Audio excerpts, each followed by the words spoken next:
fără fratele meu, ia uite unde e, l-am stat acolo cu câinii, cantam, după ai venit și mă băteai, așa făceai. Ia uite pe fratele meu, hai dacă ai cum să ieși acolo, și după aceea să mă bați. Ce bine e fără, ce bine e ziua. Și după ai venit și mă băteai. Ce bine e ziua fără fratele meu, fără fratele meu. Azi cântem o sărbă.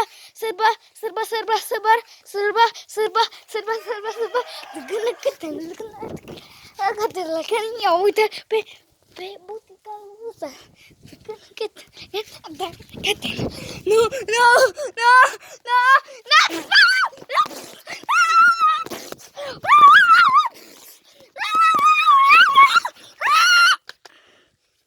Și gata.